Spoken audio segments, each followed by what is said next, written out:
Hey True Crime Besties, welcome back to an all-new episode of Seriously.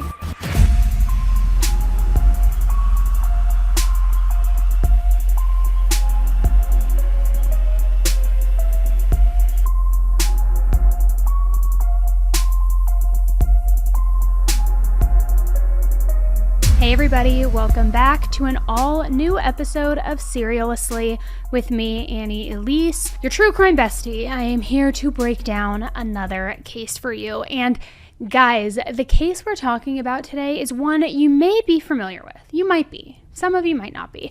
But I guarantee you, even if you're familiar with this case, there are details that you have never heard before, because you know that I had to go into the trenches when I was researching this and figure out every single detail that I could find out, because this is a case that has bothered me for years. And I know it's bothered a lot of other people in the true crime community. And so I wanted to make sure that I went to the bottom of the barrel, the depths of hell, and scraped out every single piece of information that I possibly could.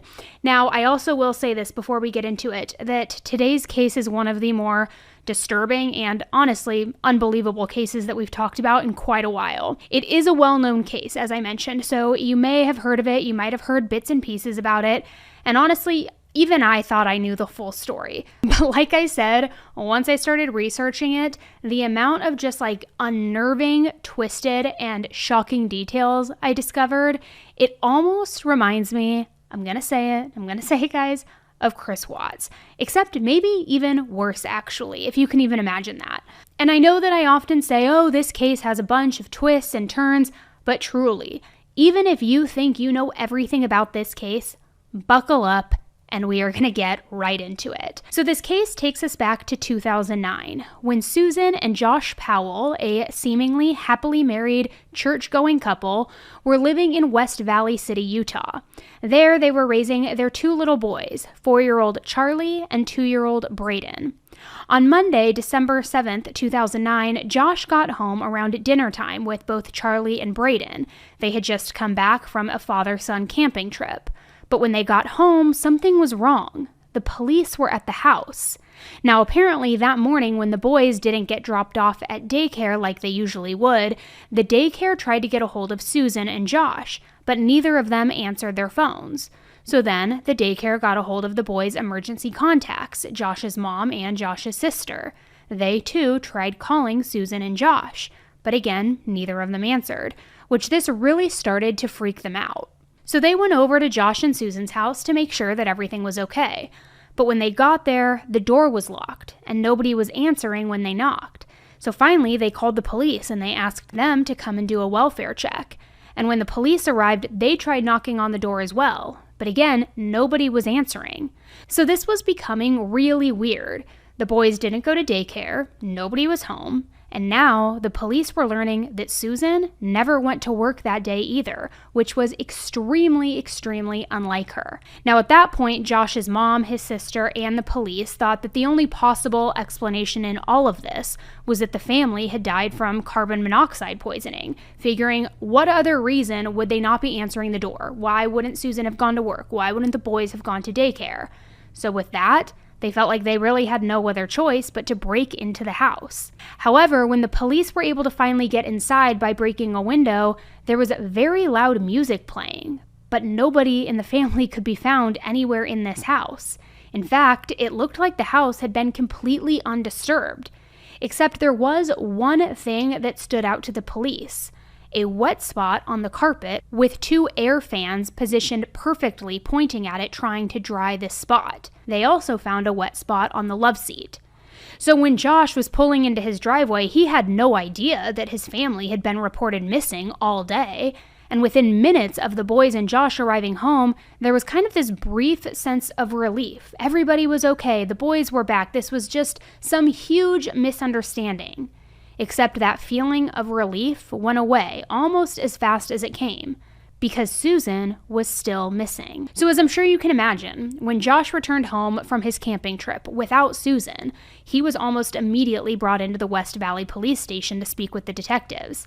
Now, this wasn't a huge deal or anything serious, but his wife was now a missing person, and the police really needed his help to figure out what was going on here. Now, before we get into this next part, we do need to talk a little bit more about Josh and Susan's backgrounds. Susan Powell had brown hair and blue eyes. She was born on October 16th, 1981, and Susan and her sister were raised by their parents as members of the LDS Church. They moved around a little bit when Susan was young, but eventually they all settled in Puyallup, Washington. Now, growing up, Susan was very happy. She was also very outgoing, and she kind of just had this very optimistic and caring personality about her. After high school, she ended up going to cosmetology school, and then in November 2000, Susan attended a dinner party / kind of this singles event that was hosted by then 24-year-old Josh Powell, and Josh was also a member of the LDS Church. Susan didn't really know Josh, but she had been invited to this singles gathering, this little party, through a mutual friend, and so she had just decided to go to this dinner party. At the end of the party, Susan and Josh began talking, and when they did, they immediately hit it off. That single interaction from that first meeting kickstarted their absolute whirlwind romance.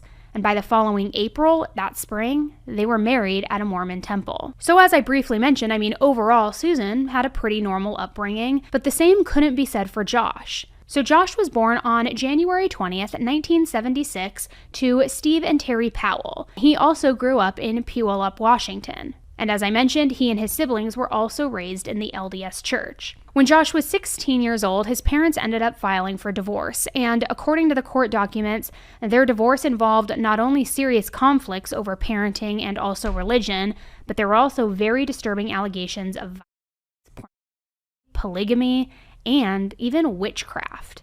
Steve believed that women essentially only existed for men. He wanted to have multiple wives, but Terry, she was absolutely against this.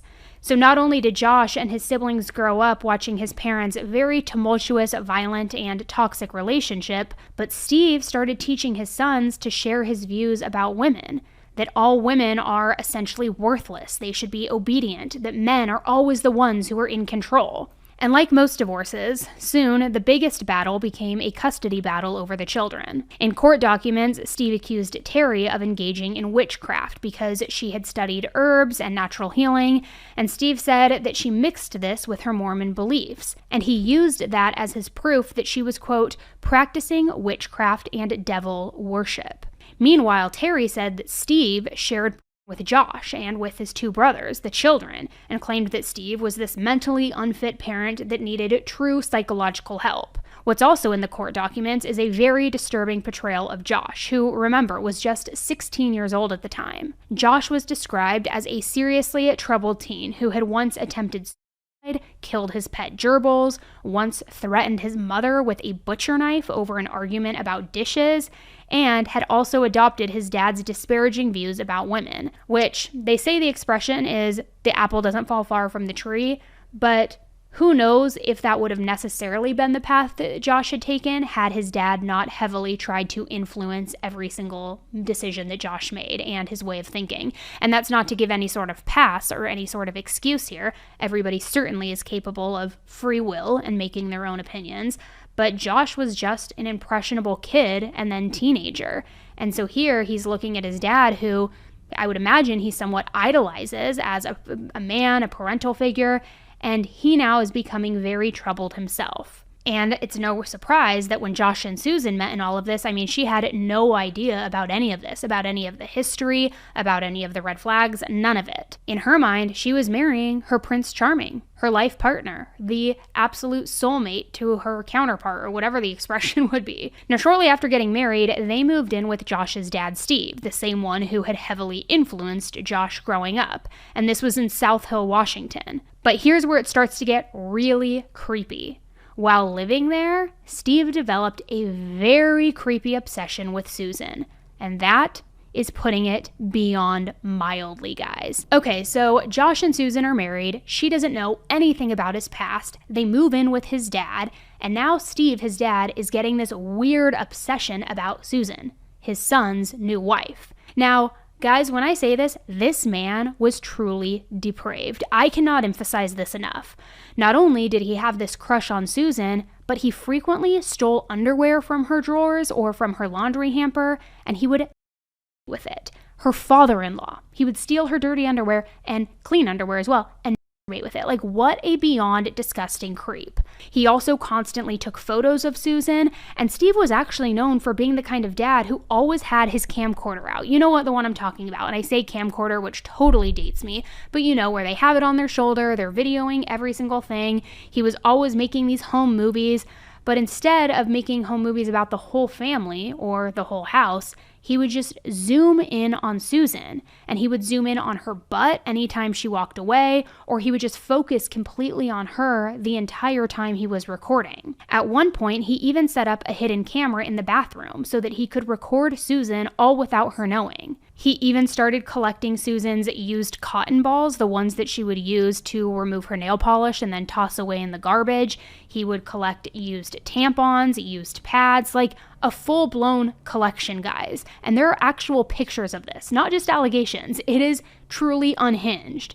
And he would use those items, those dirty sanitary items as well, anytime when he would fantasize about Susan and start.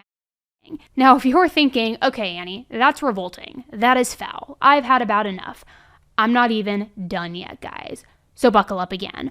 He also had a journal, and he would write all of these sick, twisted, and deranged fantasies about Susan inside this journal.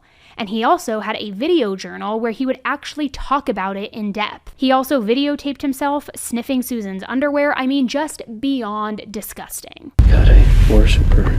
She just turns me on. I'm in a perpetual state of turn on when she's around. No!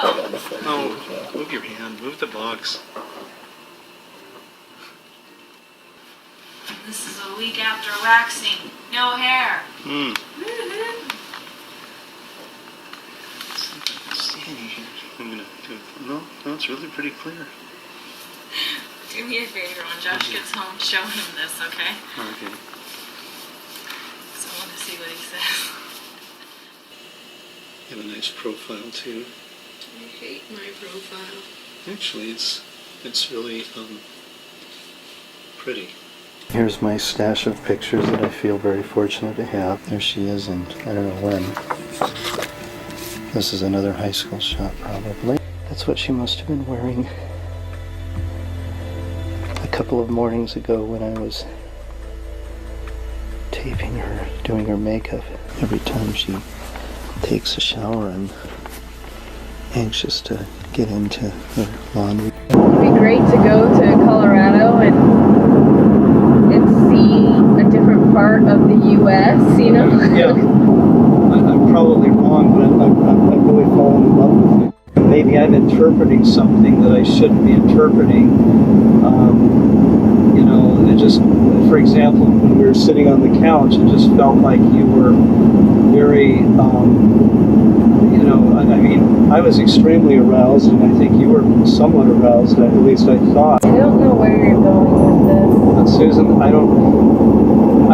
yeah, well, I'll tell you where I'm married to your son, and I should just be the daughter-in-law. I know. Which puts me a step beneath your own children.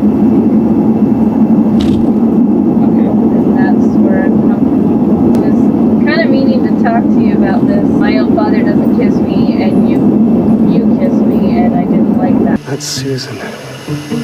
There's Josh. I want her. It was definitely a romantic obsession, yeah. I mean, you know, Susan's a beautiful woman, and when a beautiful woman comes on to you like that, it's really hard to resist that kind of a thing. I mean, maybe it's just me. Probably inappropriate, but I admit those things were going on. I just had what is probably the most erotic experience I've had in my entire life. I hate to say it, I mean, of course, I haven't had that many experiences, but Susan has been feeling ill. She had a cold, and I offered to rub her feet, to rub her toes, to give her some stimulation. That went on. I probably rubbed her feet, her toes, her beautiful feet. She has such pretty feet. Of course, everything about her is pretty, beautiful. And I know she felt it. She couldn't have missed it. She's not naive either, I know from what I've read in her journals. That girl is not naive. When I started massaging her legs, I would have loved to go all the way up her legs, but I did do her calves because her feet were resting in my crotch, so I sort of rubbed her calves. She didn't seem to mind at all having me that close. I was close. I was touching her with my crotch. Then I just started rubbing her back and her neck and her shoulders. I didn't want to push my luck. Josh was sitting across the room on the chair, and he wasn't always watching, so I sort of took liberties as he didn't watch. And I put my hands around the front, and I did feel her breasts, at least to some degree. I didn't put my hands, and I didn't cup my hands over them, but I felt the sides and a little bit on the underneath, and she had an underwire bra on,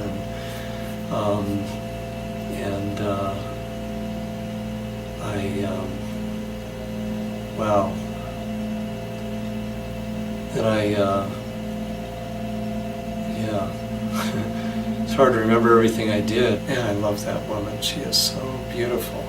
I can't even get enough of her. Can't get enough of looking at her. She's so pretty. And I held her arm and I held her hand. I cupped her hand in mine, her beautiful little hands. And I rubbed her forearm and I massaged it all up and down, massaged it for a long time. I went up her sleeve. And she didn't even mind. She seemed to enjoy it. I slipped my hand up inside of her sleeve and I had it over here, and I was massaging her shoulder blade, and I was right here, just above her breast. Now, obviously, this was extremely upsetting and uncomfortable, to say the absolute least. And Susan apparently even told Josh about all of this, saying hey, your dad's making me really uncomfortable. But Josh didn't do anything about it, and he kind of even brushed it off like Susan was just crazy. But in any event, it ended up reaching a boiling point, and finally, Josh and Susan moved out, and they moved into a home in West Valley City, Utah. Now, this move was great. It was a fresh start for both Susan and Josh, and not long after they moved, they welcomed their first son, Charlie, in 2005. Then they welcomed little Braden in 2007. Susan absolutely loved being a mom too. Becoming a mother was something that she had always wanted. She loved being an LDS member at the church. She enjoyed bringing Charlie and Braden with her to church, even though Josh eventually stopped attending.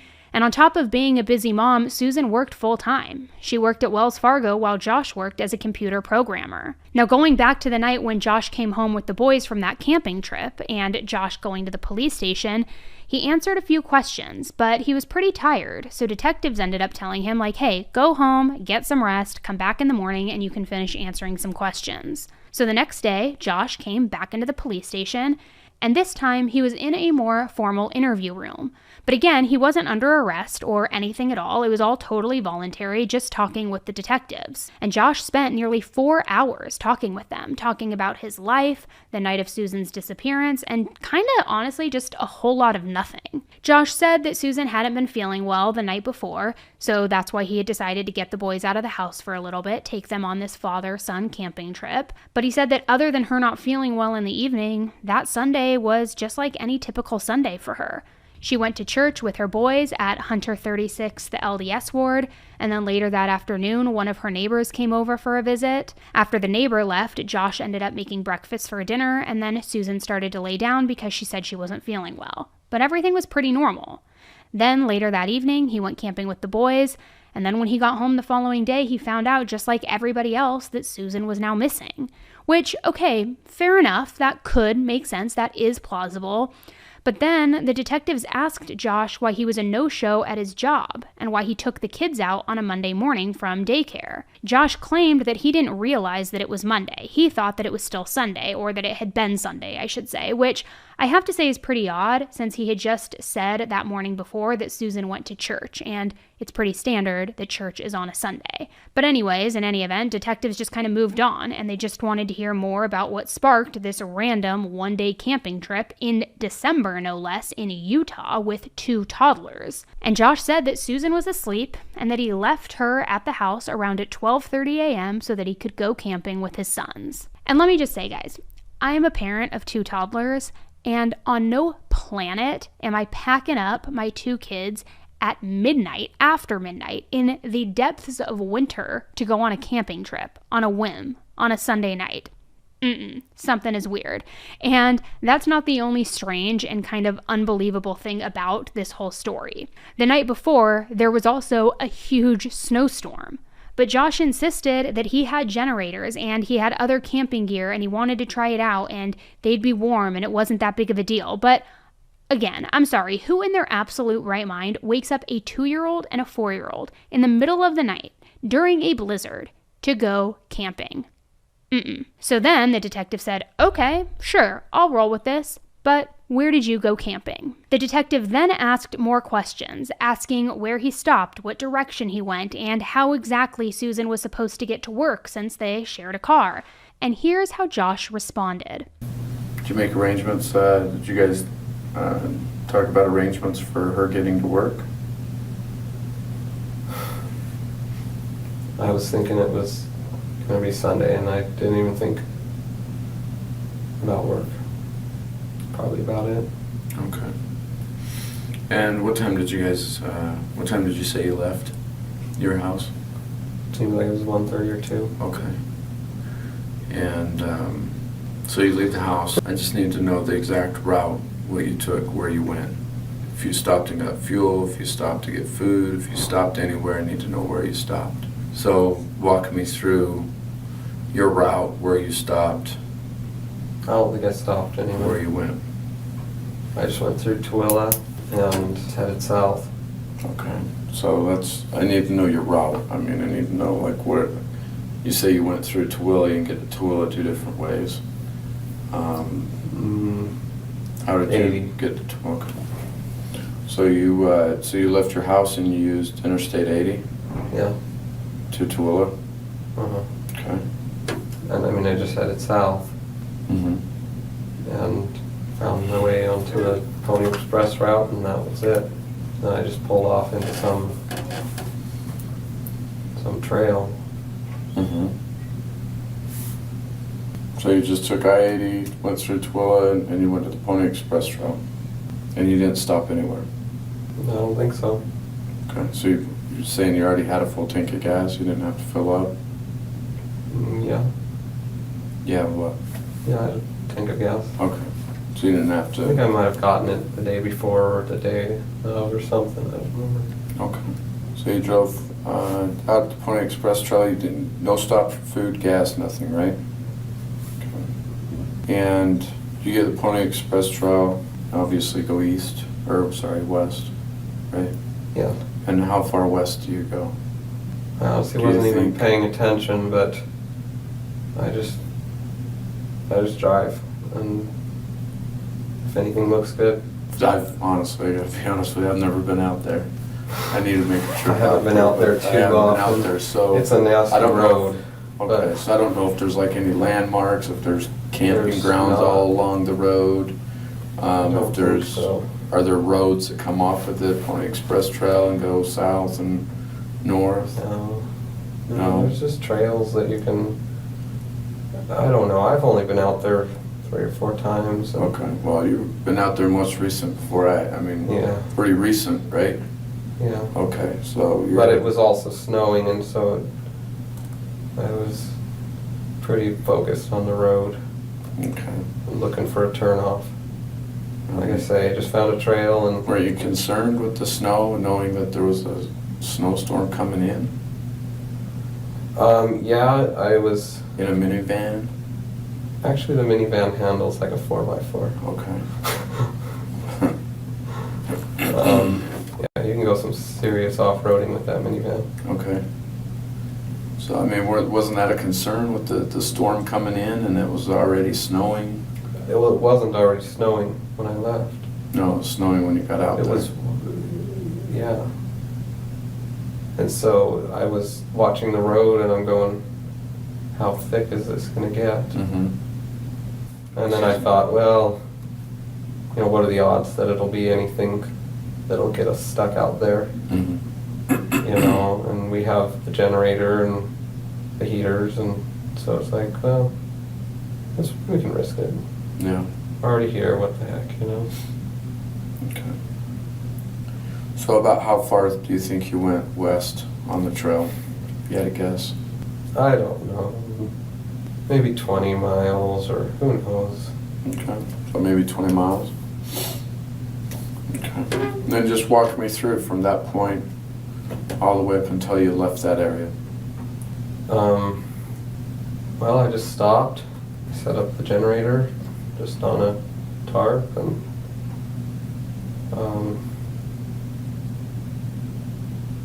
plugged in the heaters, got some sleep. Just right there on the trail? Mm-hmm. Okay. So you set up the generator and you set up the heaters and you sleep, right? Actually I did also the humidifier. Okay. And And then we then woke up dawnish after the light. Mhm. And we did a little campfire, hung out, drove all over creation. Okay. You just do the campfire just right there on the side of the road? Yeah. Okay. What did you Just, use for the campfire? Just wood. Just some crappy wood that I had. Okay. That's so you just basically you stayed on the Pony Express Trail. There's no trails that come off of it, right? Off of the road. Well, just the trails. Yeah, I mean. I mean, did you just drive on the road straight out to this campground? No, we drove into the trails. So you drove on some of the trails then? Yeah. Okay. How could you see the trails with the snow out there? You can tell. Can you? Some are wide, some are narrow. I don't know. So Josh doesn't know where he went. He doesn't know how far he went. He doesn't know where he pulled over. He doesn't know anything. And then the fact that the detective said, well, why did you continue driving when there was a huge snowstorm that was coming in? And Josh replied, I don't know. I just thought I'd risk it. Really? Risk it? With a 2-year-old and a 4-year-old? Okay, so according to Josh, he has no idea where they were, right? He has no idea how long they were there for, what route he took on the way home, what time they left. He knows nothing. I mean, it truly was ridiculous. He couldn't commit to anything, almost to the point where it was extremely awkward during this interview. He also couldn't seem less uninterested in where his missing wife could possibly be. It was beyond strange. And guys, the hole that he is beginning to dig for himself is about to get even deeper. Josh said that after leaving the campgrounds and going back home, he again doesn't know which route he took. So coming back, you say around maybe 11 or 12, you thought it was time to leave, and you started coming back. Walk me through that from that time up until, tell me that where you drove to, where you stopped. I just head north, you know, just head east and north. Mm-hmm. And I saw a Lehigh sign, so I was like, yeah, take Lehigh. But he says that he stopped at a self-service car wash and he washed his car while it was snowing. Like, you've got to be the dumbest person in my mind, honestly. Who's washing their car in a snowstorm when you're saying you don't even know where you were driving? It just doesn't make sense. I mean, sure, yes, getting a good car wash after camping, maybe your car's filthy. Okay, I can make sense of that. But this wasn't that at all. Josh said that he stopped to give his car a full detail treatment at one of these self-service places. You know the kind where you like drive up under a bay, you use one of those power washers, you use quarters to pay, you vacuum the inside of it. And Josh power washed the living crap out of his car. He also vacuumed it as much as he possibly could in the interior, all during a blizzard, in the middle of nowhere. Totally normal, right? Now, this interview, as I said, lasted around 4 hours. During the entire interview, Josh was trying to muster up these tears that just were not coming. He kept sniffling every 2 minutes, almost making this interview pretty unbearable to watch back. Because to be perfectly honest, there were no real tears, no real emotion, and his wife was missing. Well, let me ask you this then, okay? Do you feel like you're under arrest? I don't know. I didn't even think it was that. It didn't even sink in yesterday. But I don't know where she's at, and she ain't back yet. Okay. Okay. So you don't know if you don't know if you feel like you're under arrest or not. I feel like you guys are.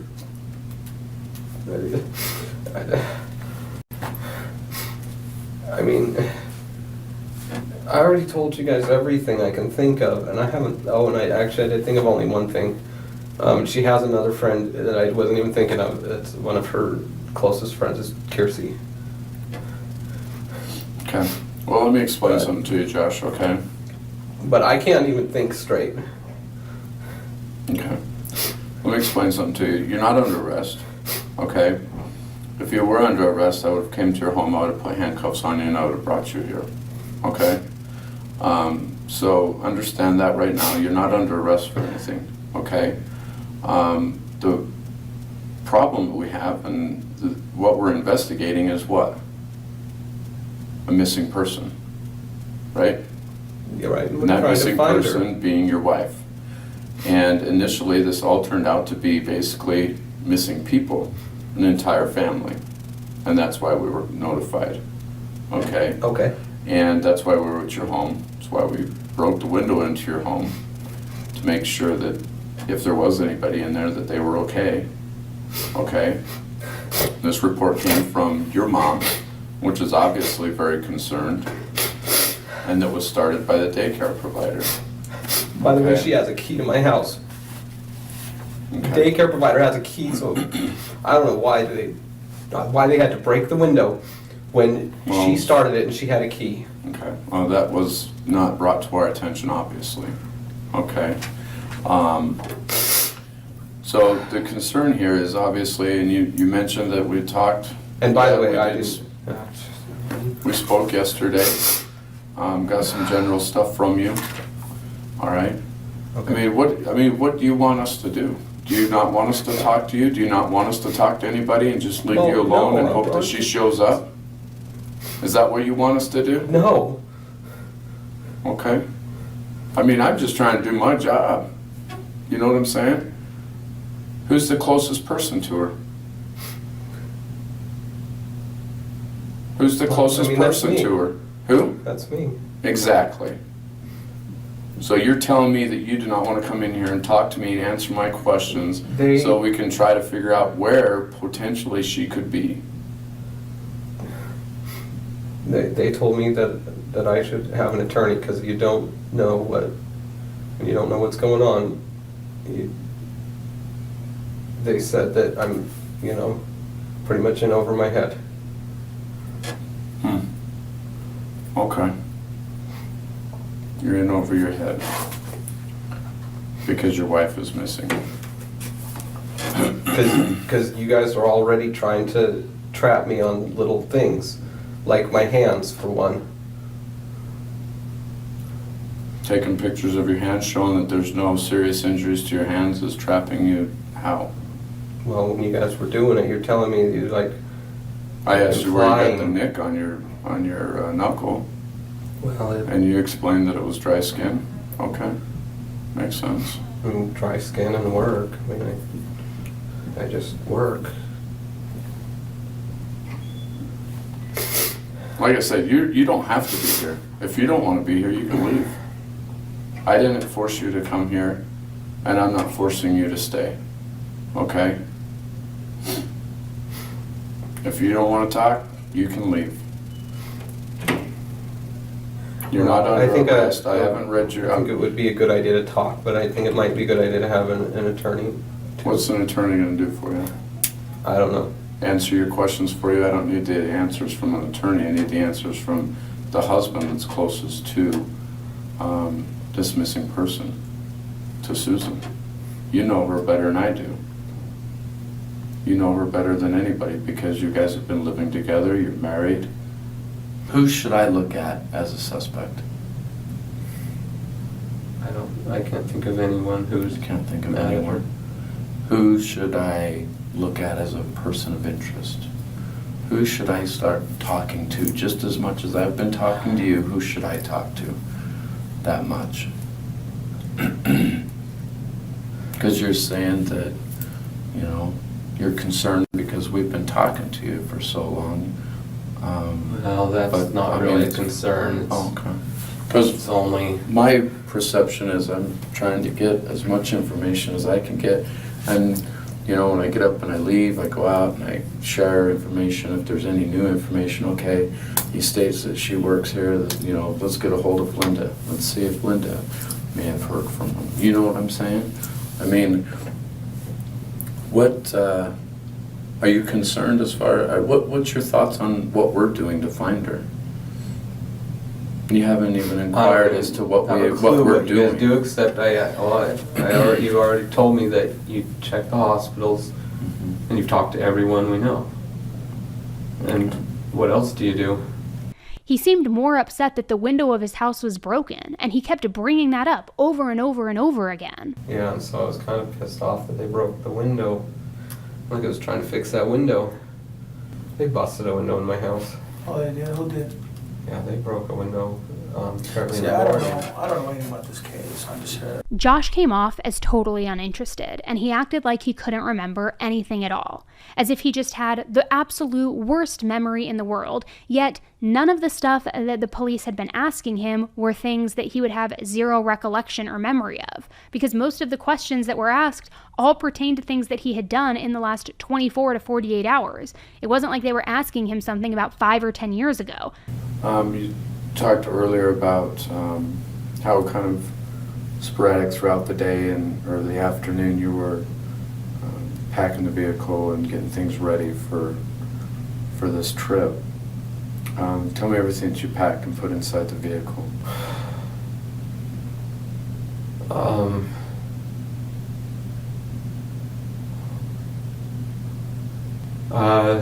3 pairs of clothes for each boy. And for me. Heaters.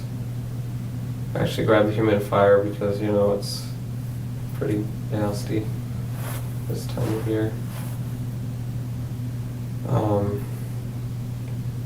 Generator. Some wood. Fire extinguisher. Lighters. Bunch of camping gear. Sleds were already in there, so I just kept them in there. What kind of camping gear? I couldn't even tell you at this point. It's a box. Okay. I mean, I just grab it and assume whatever I need is going to be in there when it's ready to be used. Okay. And mostly the things I use are on top, you know, like the s'more sticks, and although I don't necessarily use those either because it's just easier to grab a stick and then burn it. You know? Yeah. Okay. What else did you put in it? Some cords, flashlight. I don't know, just a bunch of stuff. Cords. What do you mean by cords? Just cords so I can plug in the... Electrical cords? Yeah. Okay. And what's the bunch of this other stuff? I don't know. I mean... Oh, come on, Josh. You remember putting cream cheese in a pancake, and you tell me you can't remember what you put in your car? I mean, that's basically all the significant stuff. Anything else? Remember? Nothing significant. But Josh, his response, he was acting like it, like, oh, I just can't remember. Bro, it was yesterday. It was yesterday. What do you mean? And for all of his effort that he went through to act like he didn't remember anything for the past 4 hours of this interview, it was so painfully obvious that he was faking like he forgot. While at the same time, he also kept asking detectives if he was a suspect, even going as far as saying, well, they usually look at the spouses first, right? I mean, he really thought that he was being sly here or something. It is truly unbelievable. But as we know, the spouses usually are looked at first. So they needed to look outside of this. Could there be anybody else involved? Were they just narrowing in on Josh for, a bias, for an unknown reason? But Susan didn't have any enemies. Everybody else that the police talked to said that Susan loved her boys and that she would never, ever leave them. There were also no signs of forced entry into the house, and it was really like pulling teeth to get Josh to give an answer to any of these questions. So detectives were not buying any of the bull that he was trying to sell, and it was not looking good for Josh. Now, towards the end of the interview, after he had tried to leave a couple of times, the detective told him, "No, you're being detained at this point." Because as all of this was going down, another detective had interviewed one of his children, little Charlie. And Charlie said that Susan actually went camping with them that night. And not only that, but that they left her there. Now, of course, Josh said that his son was lying in all of this. They know that she didn't go with us. Well, here's the thing. Kids are very honest. That's one thing I've learned in the years of doing this job. That when kids talk to us, we'll listen because they're honest.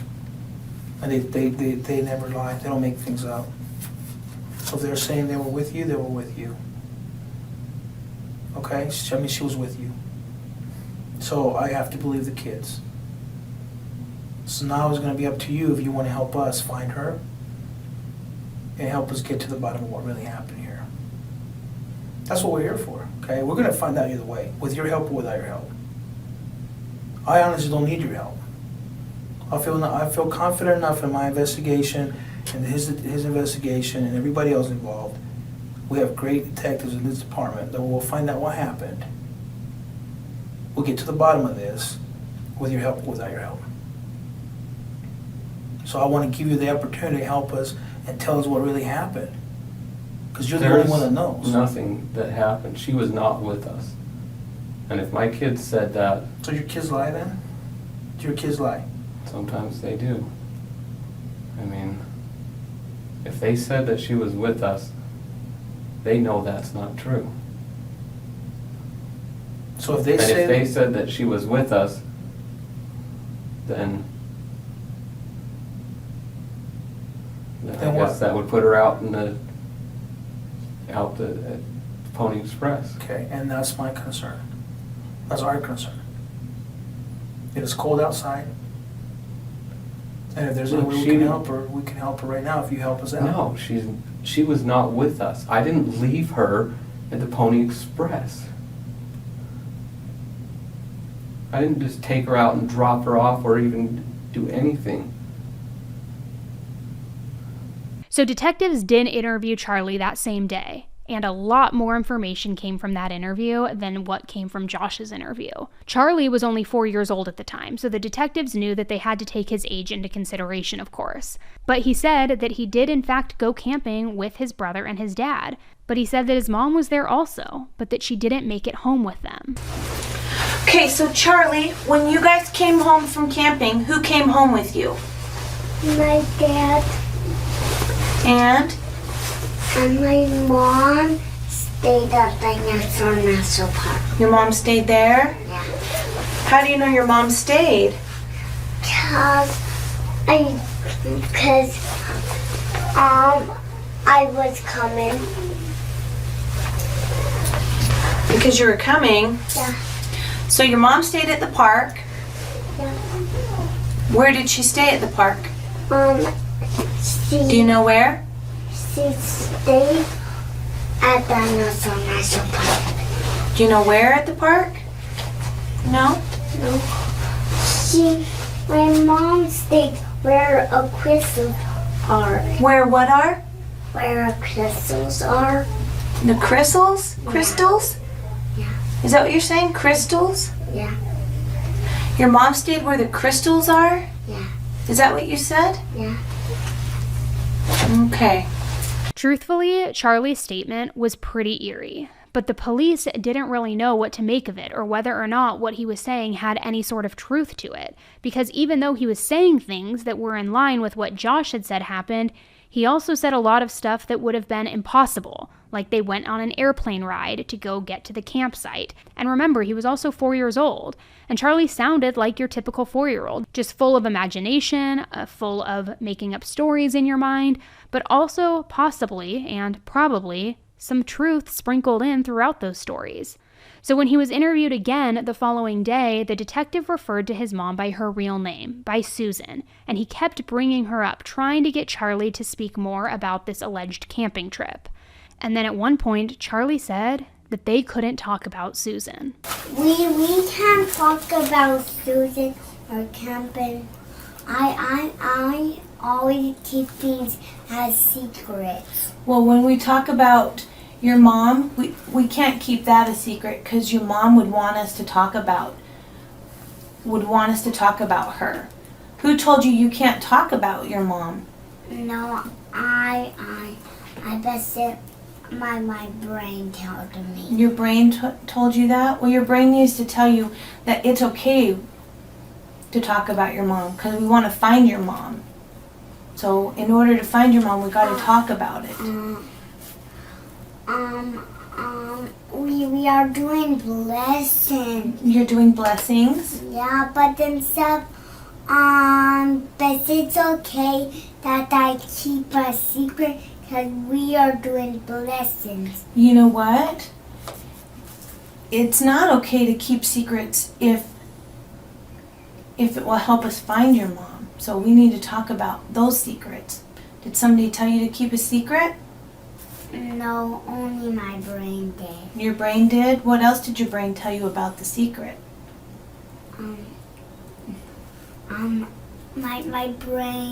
My brain won't tell me to say that. Your brain won't tell you to say it? Josh and Susan shared a car like I mentioned earlier, a blue Chrysler Town & Country minivan, and police spent the 7th and the 8th all day searching this van. And what they found inside was painting a very disturbing picture. Police found a metal crowbar, a circular saw, shovels, tarps, cans of gasoline, a box of plastic gloves, and a tote filled with 31 pieces of camping equipment and supplies, most of which were all never used. They also found Susan's pink Motorola phone, and they noticed that the SIM card was missing from the phone. Which I just gotta say, why would Susan's phone be in the minivan when Josh said that she didn't go camping with them? So the family's garage was also searched in all of this, and the garage had most things that you would expect to see in a garage, but it also had tons and tons of power tools. Inside the house, near the couch where that wet spot was, remember the one I said where the fans were pointing directly at it to make it air dry? The same one that the officer saw when they first broke into the home? Well, near that spot, investigators found a bit of blood on a floor tile. And after it was tested, it was determined that the blood was Susan's. They also found multiple life insurance policies that came out to a whopping total of $1.5 million, all for Susan. And jumping ahead a little bit, but still while we're on the topic of finances, 10 days after Susan disappeared, Josh filed paperwork to withdraw all of Susan's retirement funds. And we're going to come back to that shortly. So things obviously are not looking good for Josh. And on top of all of that, where was Josh while his van was in police custody being searched? You would think that maybe he would be out, I don't know, searching for his missing wife, passing out flyers, at home comforting his 2 little toddler boys who were missing their mom. But nope, that's not where Josh was. Instead, he rented a Ford Focus and put 807 miles on it. For 18 hours, he was unaccounted for, and nobody was able to get a hold of him. And the reason why nobody was able to get a hold of him is because he went out and got a new phone while he was out on this joyride trip. So God only knows what Josh was thinking while all of this was going on. I mean, probably sweating bullets and thinking that he was about to be arrested, right? But he was about to be in for a major surprise. As police continued their investigation, they had been able to access Susan's safety deposit box, one that she had at work, one that she only had access to. Inside of it, they found a journal and also a handwritten note which said, "Last will and testament for Susan Powell." Inside that note, she wrote that she had been having marital issues for 4 years, and she also confessed that she did not trust Josh. The note said, quote, "If Susan Powell dies, it may not be an accident, even if it looks like one." She also had savings bonds and legal documents inside in case she ever decided to leave Josh and bring her kids with her. And detectives had learned, too, that Susan told a coworker at one point, "If something ever happens to me, make sure that they look at Josh." The coworker replied to this being like, "What do you mean? Has he threatened you?" Susan said, "No, it's just the way that he talks." Josh told her that if she ever even thought about divorce, he would make it his mission to end her, and that she would never ever see the boys again. Now, most of their marital issues were reportedly financially driven, but they also included Josh just kind of overall not helping with the boys, putting everything on Susan, and almost not really wanting to have anything to do with her at all. And she said that there was little to no physical intimacy whatsoever. Susan was the breadwinner, and Josh made her stick to a very strict budget, questioning every single thing that she purchased. He told her that she needed to use certain coupons for groceries, and that once she was done grocery shopping, she needed to enter it all into a spreadsheet that he would later review, and even so little as a 10-cent difference, it would just make him spiral, go off the rails completely. And what's crazy about their financial issues is that Josh was the one with the spending problem. And at times, he had a really difficult time sticking with a job. He even declared bankruptcy in 2007 with over $200,000 in debt. And I just gotta say, we oftentimes see where money is a motivator, especially in either murder for hire plots or murders or people going missing.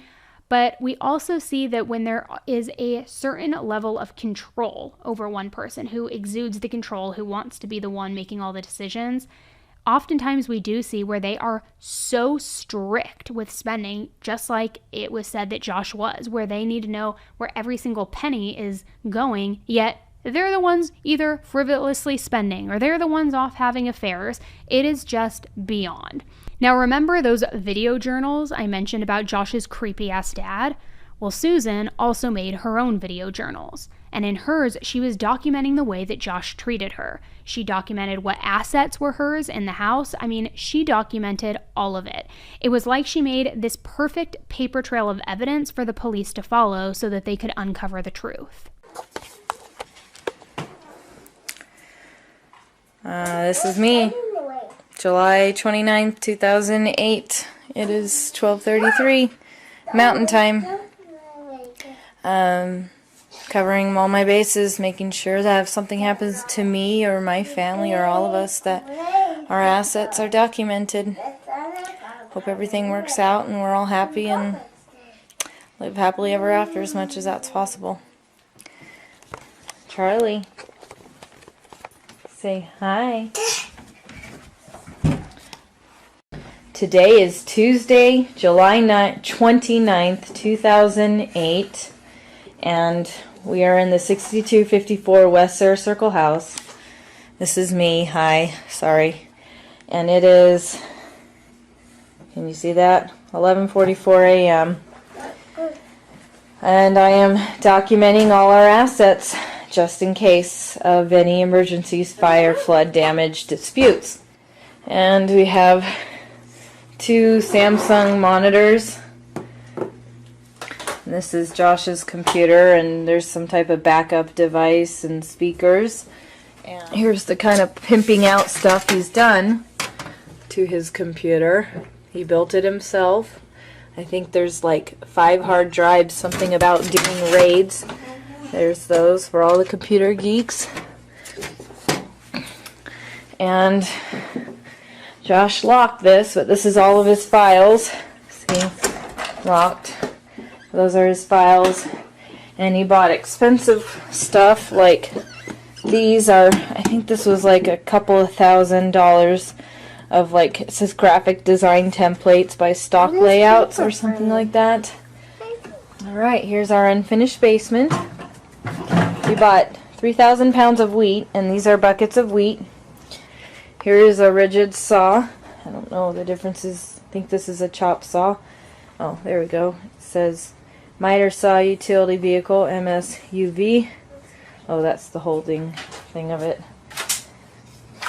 And there is a shop vac. This is all stuff bought in a year or less through Home Depot on my credit. Josh bought a lot of stuff and then he had to bankrupt it. And then he bought a little bit more on my credit. There's a nice lamp. These are things to roll wood with. Oh, there's his RC car. It's pretty pimped out. If you can see that stuff. I think he's got probably a 3,000 worth of supplies in the RC car world. It's a beauty salon chair. We got Virco chairs. And here is our safe. Bear with me a moment. I'm going to press the code. Okay. So, things are fairly organized. We've got all sorts of files. This is all thanks to me trying to save them. Whole lot more tools. So we bought drill sets. There's a nail gun by Boss Stitch.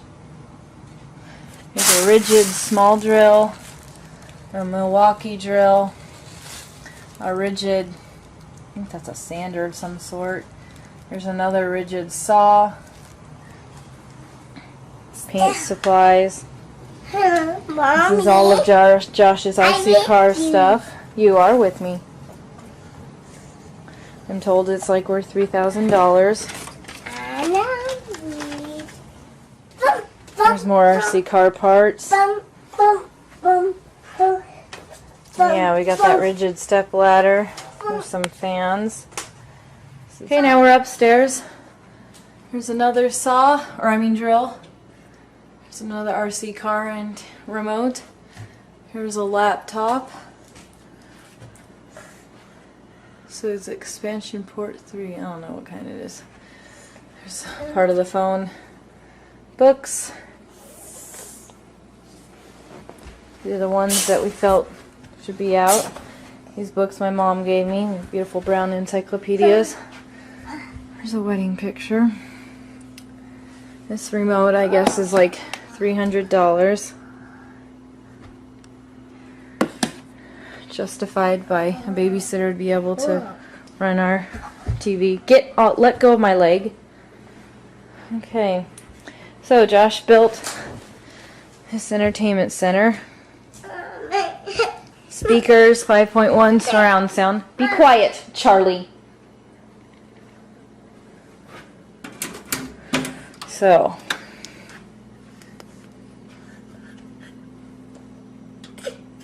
don't touch the TV. This is, go to your room if you're going to be whiny. AIWA is the brand. 5-disc CD or DV, I don't know, stereo system. There's this one of the speakers, 2, 3, 4, 5. We added these lights. Chandelier. Josh claimed that was a birthday present, I think, for me. Alright. Hoverstorm. You bought a stupid hovercraft remote control toy. Keys and locks. Cooking, cleaning supplies. There's another remote by the Clorox on the right. This is recycling and garbage. There's our washer. Duet, HT, Whirlpool. Front loader, and there's the dryer. We got it at the Scratch and Dent at RC Willie's when we first moved here in 2004, like March, April. This is a can organizer that Josh and I made. I had to help him all through the way. He doesn't do projects by himself. More supplies. Little freezer. Josh did have this before me. Table saw. Says rigid. We built a table on it. This is Josh's welding machine. He borrowed the cart from the Wades. There's the box to the filter. Here's trickle tape. I think it was a couple hundred. camping supplies, all the cabinet doors. Here is, I think it's a bandsaw.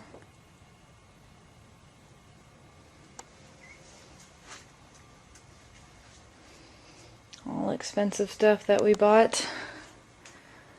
A lot of it got bankrupted. A lot of it got added afterwards. This bike I paid out of my Wells Fargo account. $489 was with the fender. Josh has a old Peugeot right there. That's the red one.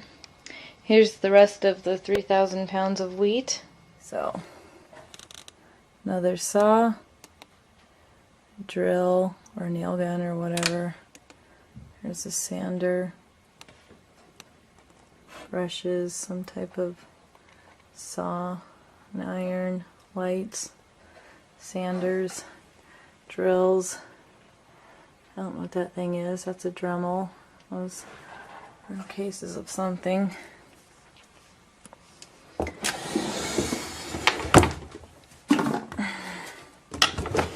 And tools galore.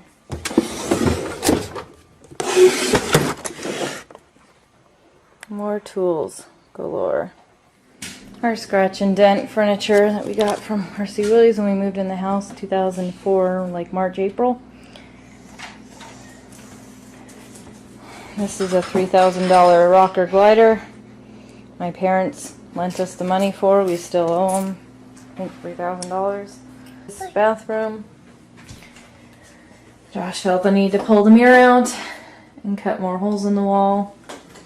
Said he was going to make shelves. That didn't happen. My toiletries, nail polish, makeup. I like to do Mary Kay, but it's expensive, so Josh always cuts me off after a while. Almost forgot. Remember that camera we saw in the box in the garage next to the hovercraft? Here it is. Nikon digital. And obviously what I'm shooting this off says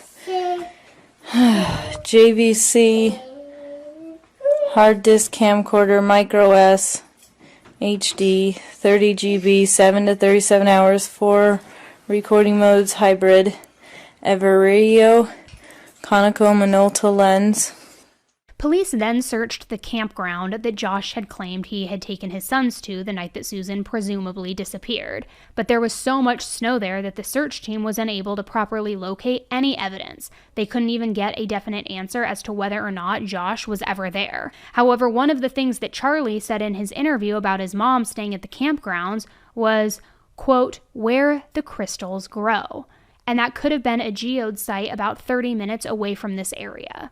So while all of this was unfolding, I mean, this case was all over the media. Everybody wanted to know where Susan was. Investigators also learned that Josh had actually told a friend of his that if he ever needed to get rid of a body, he would put it in one of the mine shafts, because then nobody would ever find it.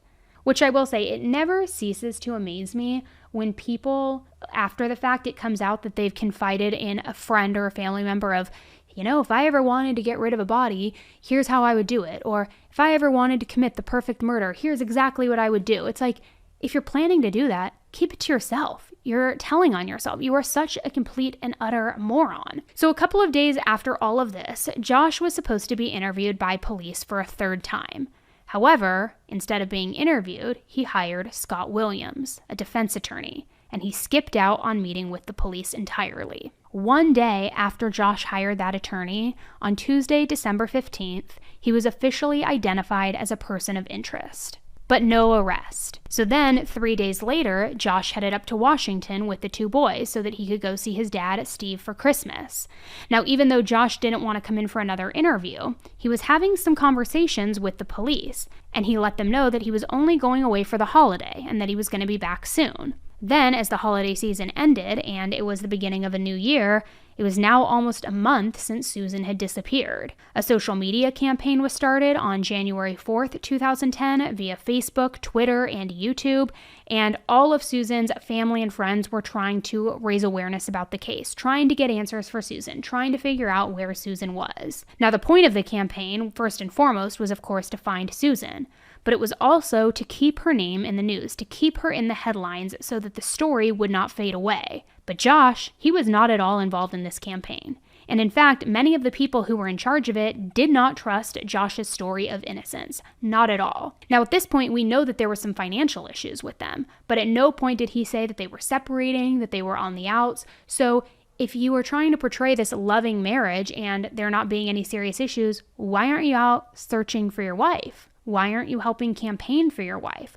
Why are you detached and removed? It couldn't even make sense if you tried to make it make sense. And throughout the police's investigation, you could also say that Josh just completely checked out of his computer programming job at Aspen Logistics. Not only was he not showing up at all anymore, but he also wasn't letting his manager know that he wasn't going to be coming in. So in the new year, he ended up being fired from that job. And then on January 6th, he and his brother Michael came back from Washington and they started packing up the house. He had decided at this point that the best thing for his family was to move to Washington and live with his dad. He no longer had this reliable source of income to pay his mortgage, which is kind of understandable. Yes, maybe if you can't afford to live there with your kids, you do move in with a parent. But at the same time, it was as if he was completely ruling out the idea of Susan ever coming home. And he was just throwing in the towel on all of the search efforts. More weeks passed, and there was no sign of Susan, and by mid-February, Susan's family was losing hope. They ended up holding a press conference, which they had a spokesperson speak for them, and according to the family, Susan had indicated before she disappeared that if things did not change in the relationship by their wedding anniversary, she had planned on leaving Josh.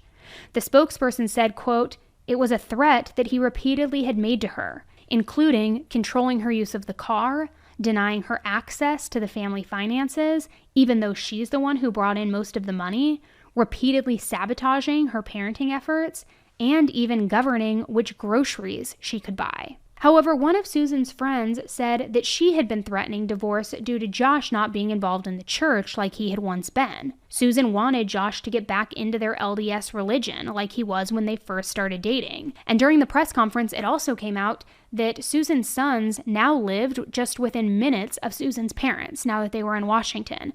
But apparently Josh was shutting out her parents completely. He wouldn't allow them to have a relationship with their grandchildren. Meanwhile, the search wasn't necessarily going cold, but not a ton was happening either because detectives were just hitting a bunch of dead ends. And although Josh was the main suspect, they didn't have enough evidence to make an arrest. Mostly because they didn't have a body, they also didn't have a crime scene, and by August of 2010, over $150,000 and nearly 7,000 hours had been put into finding Susan. But even with all of that, Susan was still nowhere to be found. And although it was starting to feel as if all hope was lost, the West Valley City Police told the public that 5 of their detectives were still working full-time on this investigation. But unfortunately, things were about to take another turn. And we are going to get to that as soon as we hear from the final sponsors of today's episode. So it's now been 8 months since Susan disappeared. No solid leads, no evidence, yes, a person of interest, but no real credible tips or anything to go off of. So that fall, little Charlie started kindergarten at Carson Elementary, and he was kind of unlike a lot of the typical kindergarten students. He was considered a little bit of a loner, he didn't act very playful. He was also showing some signs that made his teacher concerned enough to send him to the counselor multiple times. He said things like, "Braden is dead," or he would draw a picture of a gun. And then one day another student said that Charlie's mom was dead, and Charlie marched over to the student saying his mom wasn't dead, but that she went away because her parents were abusing her. When he calmed down, his teacher asked him if he was okay, and he said, "I feel a little better because I'm really smart, and I can figure out a way for liars like this student to go to jail for 14 years.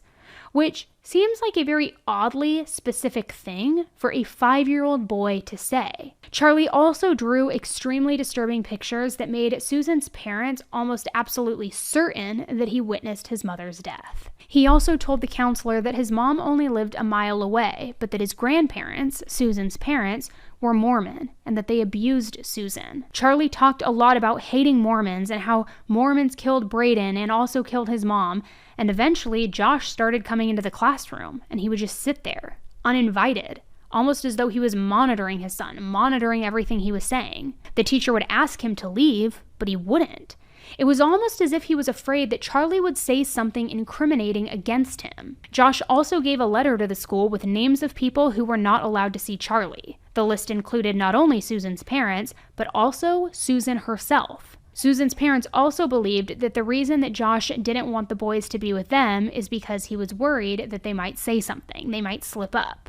Towards the end of the school year, the Mormon comments never stopped. A boy tried to befriend Charlie at lunch, but Charlie told him that he was going to go to the little boy's house at night and he was going to kill him.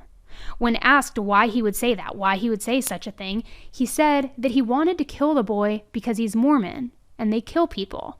They are ordered to kill people and all scientists who believe in Jesus. Again, a very odd and very specific thing to say for a 5-year-old. So a couple of days before the 1-year anniversary of Susan's disappearance, Josh and his dad, Steve, concocted a very crazy story about where they believe Susan was.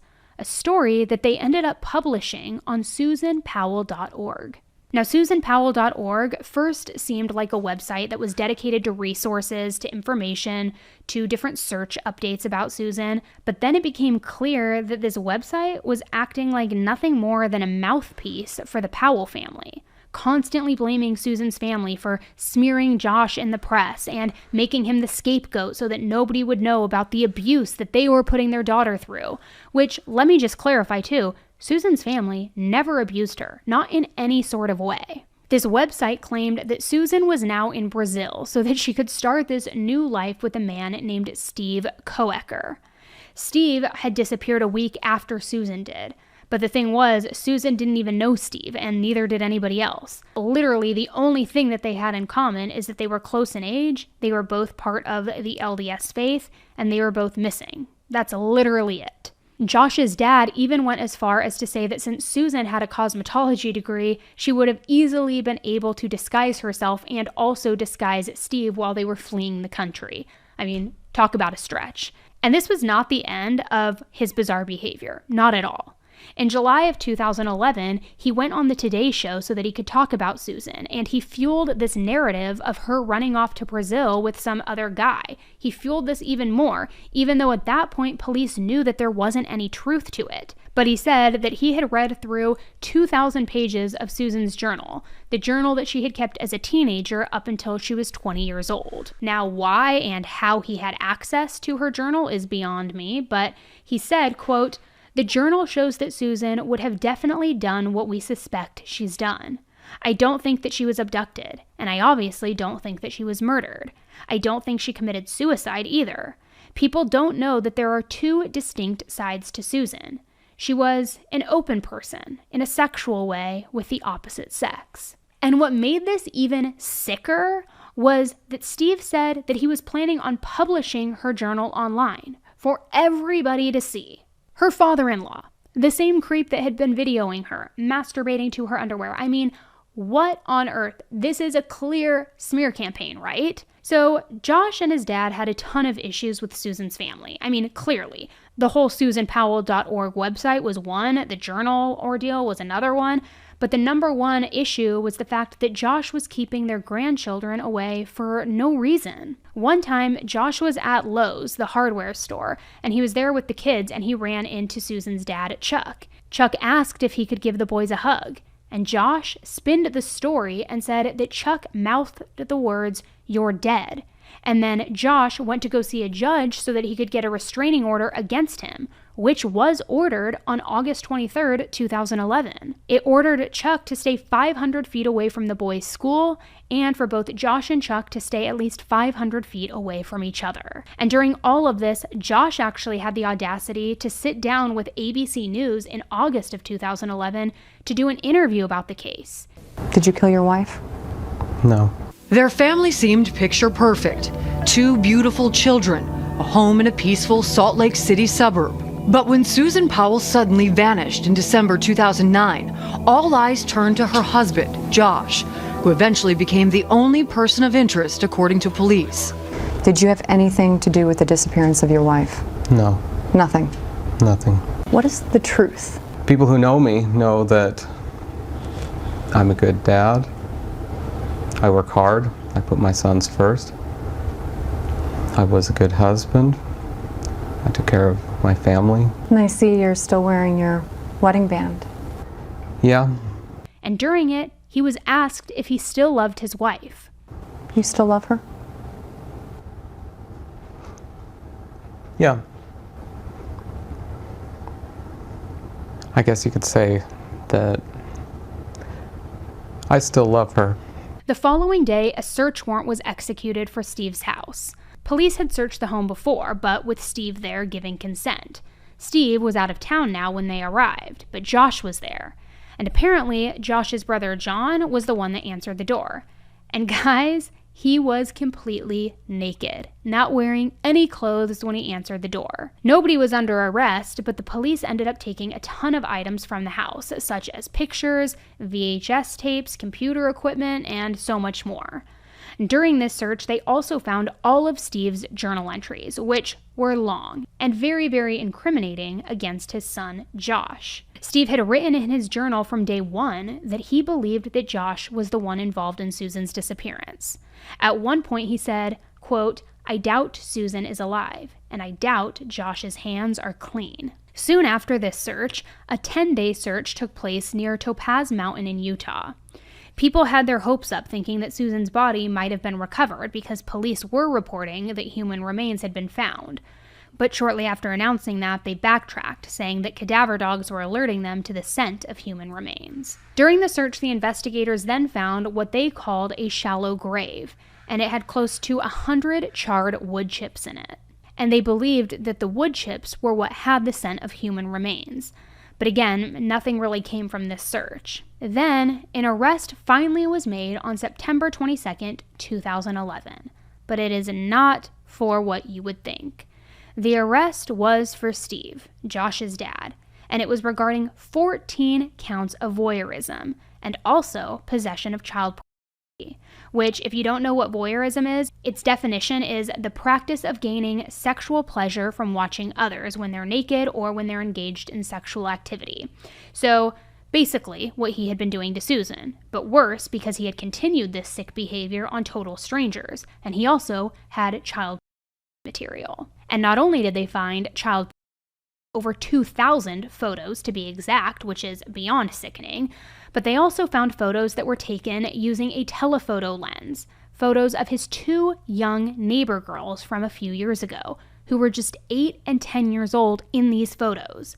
The girls were inside their home in the bathroom, not fully dressed, and somehow he was able to take these photos from inside his house using this super mega lens. Child welfare officials noted at that time from police reports that pornography was found lying openly all around the house and that Josh's brother John, quote, runs around the home nude and in a diaper.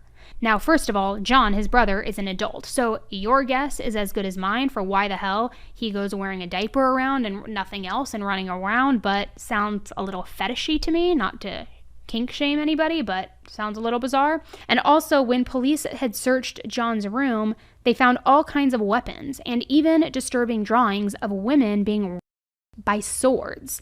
And it gets sicker. There were also nooses hanging in the home. Now, I'm sorry, but even if they're not responsible for Susan's disappearance at this point, the fact that he has drawings of women being by swords, nooses hanging throughout the house. He's running around naked or in a diaper. And remember, he answered the door naked when the police got there to search the house the first time. And then the dad has child. It is just beyond concerning. I mean, truly gross, gross, gross. Now, luckily, at that point, Charlie and Braden were removed from the home altogether, and they were placed into protective custody. But get this, despite Steve literally getting arrested for being a total, complete pervert, also a child predator, and the list goes on, some of his family members were saying to the media that this was all some sort of setup from Susan's family, that all of this was planted there. Then they would even say, even if this were true, the child, it was of girls. So Charlie and Braden weren't really in any danger because they're boys. I mean, what on earth are you even talking about? And luckily, the judge absolutely did not agree. And only a few days later, Susan's parents ended up being awarded custody of the boys, at least temporary custody until Josh was given custody back. And this enraged Josh. He was extremely against the boys living with their grandparents, even saying that he would prefer for them to live in foster care. He didn't really give a reason as to why, other than it would be better for them, but he just did not want the boys going to Susan's parents. However, because of the absolute horrendous and disturbing things found in the Powell home, Josh was ordered to take a psychosexual evaluation, all as part of the judge's order so that Josh could have supervised visits with Charlie and Braden. When the boys had visits with their dad, a social worker was always present. The social worker noted that the boys made some pretty harsh comments about religion, especially regarding Mormons.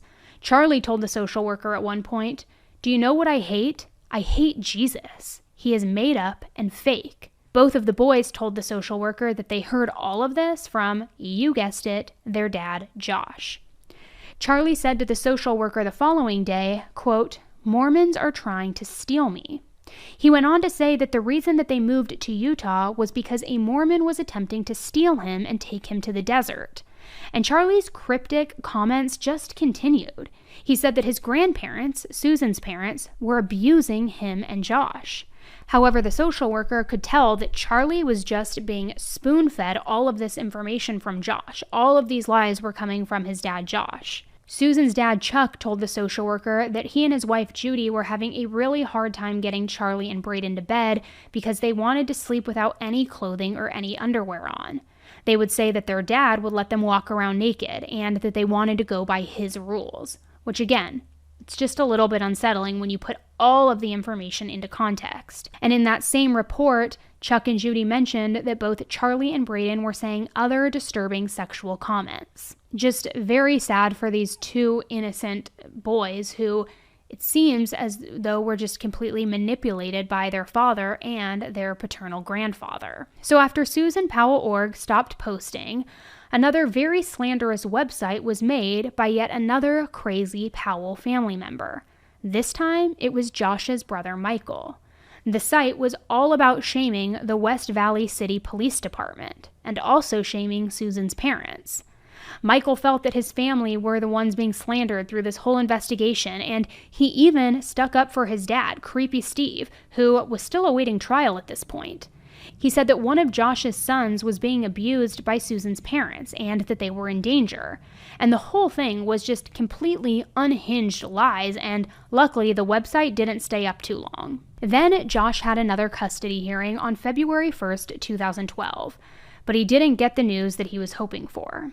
Instead, the judge ordered that he would not regain full custody of his boys until at least July. He was ordered also to do a polygraph test and another psychosexual evaluation test. This was all due to information that had been found on his computer, which was taken during that initial home search back in 2009. Josh was also required to live somewhere other than his dad's house. It had taken years for the police to crack the code on his computer. But when the computer finally was unlocked, what was found was beyond sick and beyond disturbing.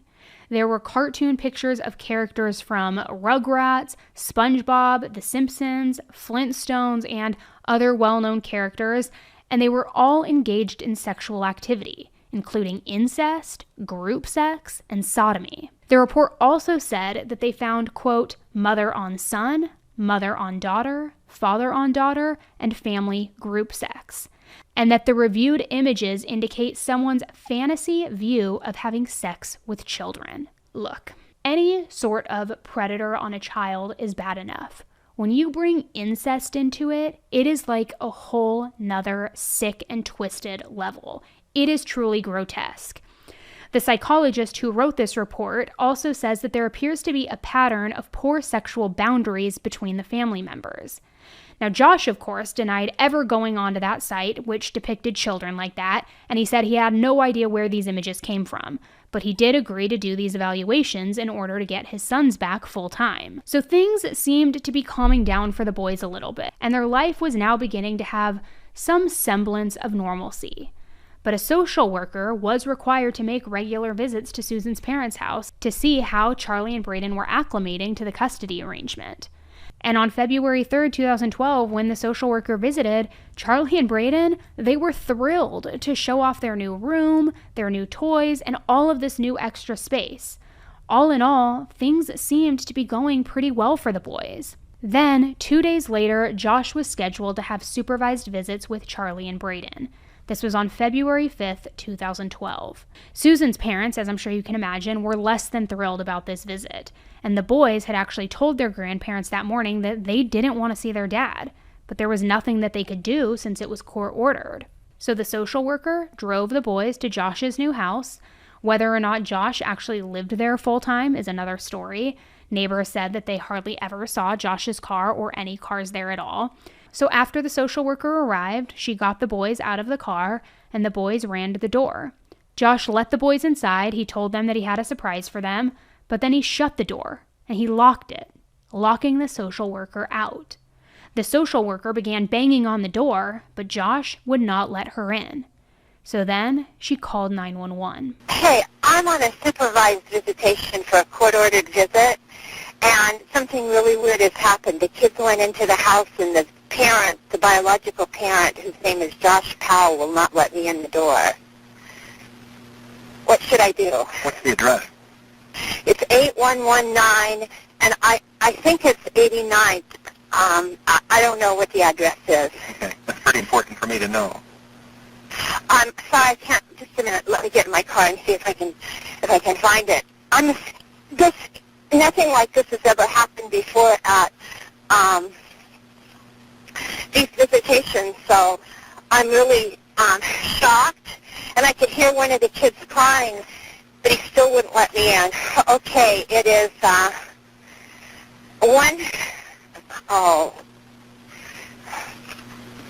just a minute. I have it here. You can't find me by GPS? No.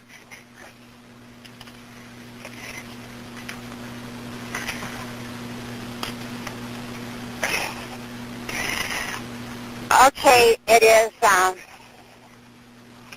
still can't find it.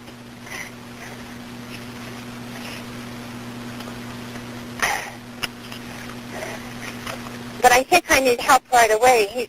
He's on a very short lease with CSHS, and CPS has been involved. And this is the craziest thing. He looked right at me and closed the door. Are you there? Yes, ma'am. I'm just waiting to know where you are. Okay. It's 8119 189th Street, Court East, Puyallup, 98375. And I'd like to pull out of the driveway because I smell gasoline and he won't let me in. You want to pull out of the driveway because you smell gasoline, but he won't let you... He won't let me in. He won't let you out of the driveway? He won't let me in the house. Whose house is it? He's got the it? kids in the house and he won't let me in. It's a supervised visit. I understand. Whose house is it? Josh Powell. Okay, so you don't live there, right? No, I don't. No, I'm contracted to the state to provide supervised visitation. I see. Okay. And who is there to exercise their visitation? I am. And the visit is with Josh Powell. And who supervises? And he is the husband that I supervise. So you supervise and you're doing the visit? Yeah, you supervise yourself? I supervise myself. I'm the supervisor here. Wait a minute. If it's a supervised visit, you can't supervise yourself. If you're the visitor... I do supervise myself. I'm the supervisor for the supervised visit. Okay, well, aren't you the one making the visit? Or is there another parent that you're supervising? No, I'm I'm the one that supervises. I pick up the kids at their grandparents. Yes. And then who visits with the children? Josh Powell. Okay, so you're supposed to be there to supervise Josh Powell's visit with the children. Yes, that's correct. And how did... And he's the husband of missing Susan Powell. This is a high-profile case. How did he gain access to the children before you got there? I was one step in back of them. Okay, so they went into the house and then he locked you out. Yes, he shut the door right in my face. All right, now it's clear. Your last name? My name is Elizabeth Griffin Hall. Griffin Hall is hyphenated? Yes. And what agency are you with? Foster Care Resource Network. And the kids have been in there by now approximately 10 minutes. And he knows this is a supervised visit. 2. Braden is 5 and Charlie is 7.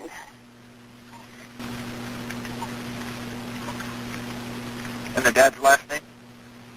Powell, P-O-W-E-L. L. 2 L's? 2 L's at the end of Powell? Yes. His first name? His first name is Josh. Black, white, Asian, Hispanic, native? He's white. Date of birth? I don't know. He's about 39. How tall? 5'10", 150 pounds. Hair color? Brown. Did you notice what he was wearing? No, I didn't notice what he was wearing. Is he alone then, or is anybody... I don't know. I couldn't get in the house. Are you in a vehicle now or on foot? I'm in a vehicle. I'm in a Prius, a 2010 Prius. What color with the doors locked. But he hasn't opened the door. I rang the doorbell and everything. What color I begged him to let me in. Elizabeth, please listen to my questions. What color is the Toyota Prius? Gray, dark gray. And the license number? I don't know. I can look. All right, we'll have somebody look for you there. Okay, how long will it be? I don't know, ma'am. They have to respond to emergency, life-threatening situations first. The first available deputy... Well, this could be life-threatening. He went to court on Wednesday, and he didn't get his kids back. And this is really...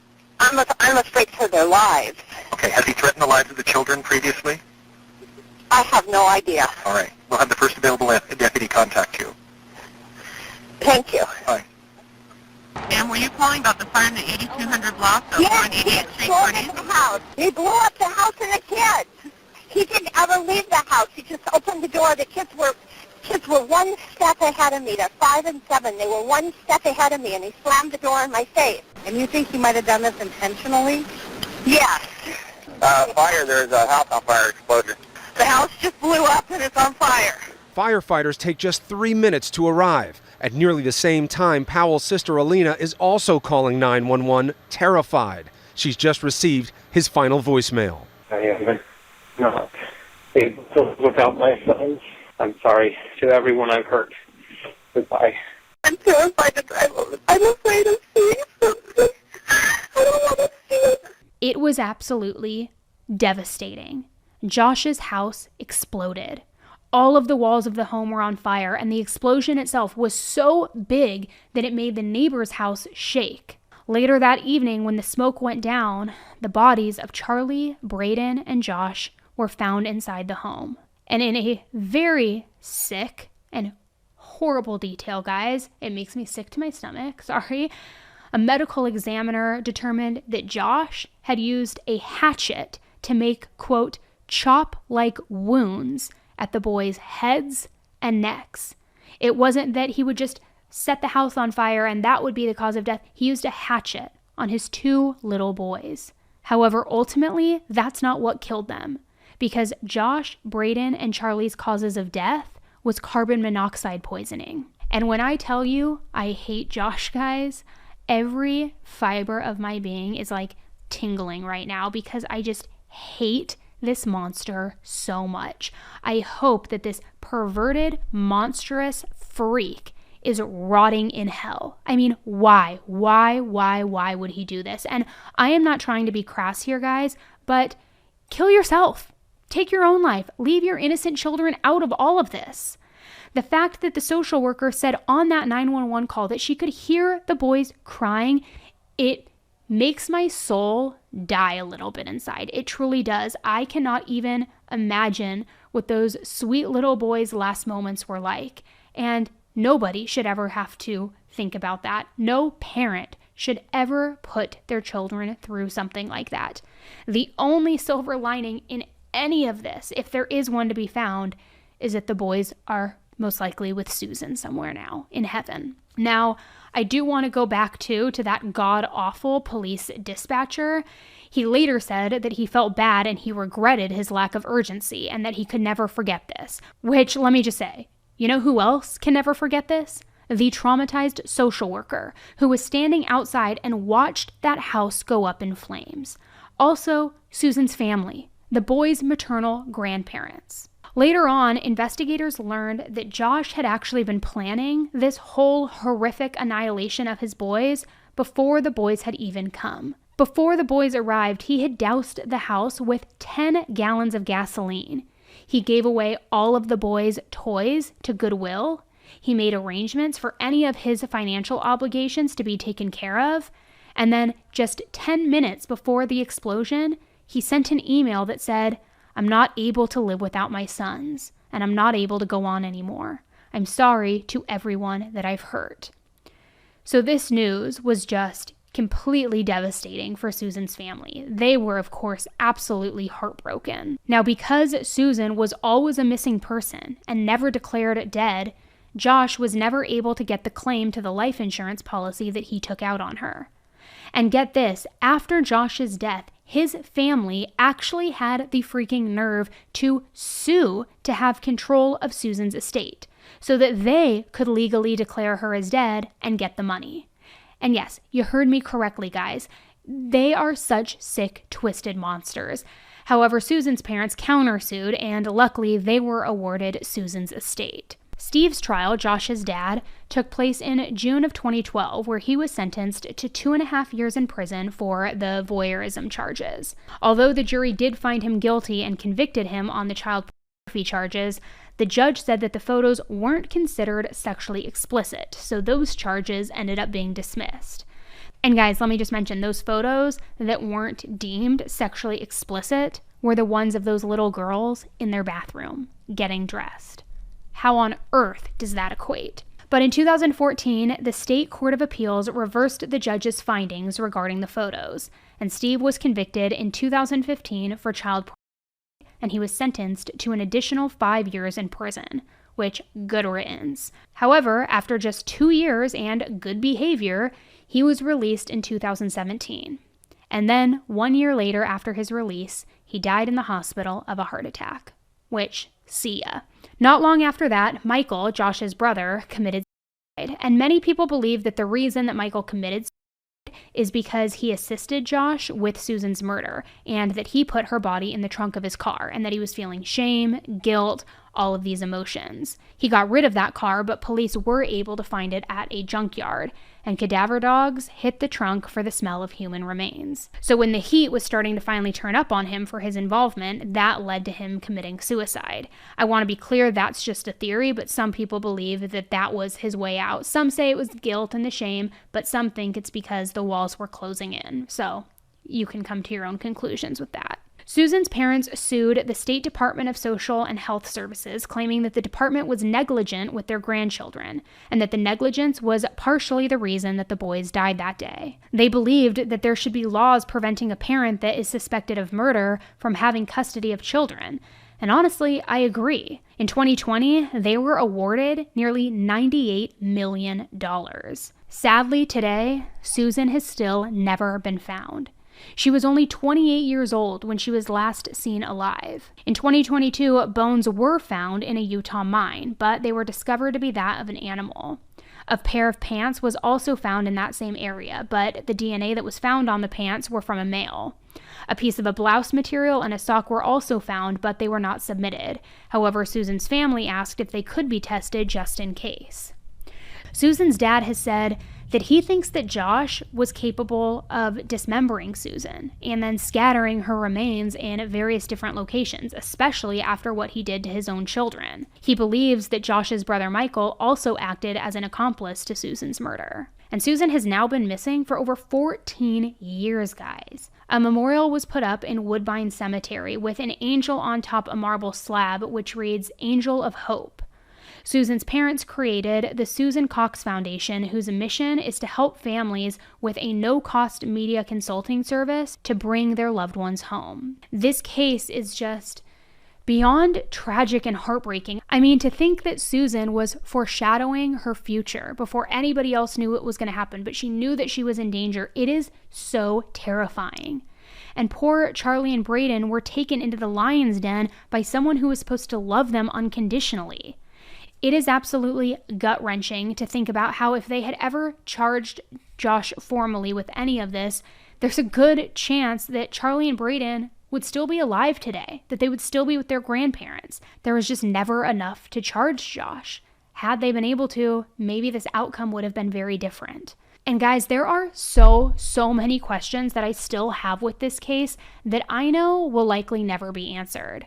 I have read some theories that think that he went back and picked Susan's dead body up from the original location where she was murdered back when he had that rental car and he racked up the 800 miles, then dumped it and moved it to another location. And a lot of people wonder if his dad Steve was involved or how many members of the Powell family in general know what truly happened. I mean, it seems like the people who may have had the answers in this case kind of all died with their secrets. But what do you guys think? And if Josh was responsible, which I believe he was, what was the motive? Did he know that Susan had planned on leaving him? Was it in some sort of sick way to protect his dad who was fantasizing about Susan? And was there some sort of retaliation? Was he jealous?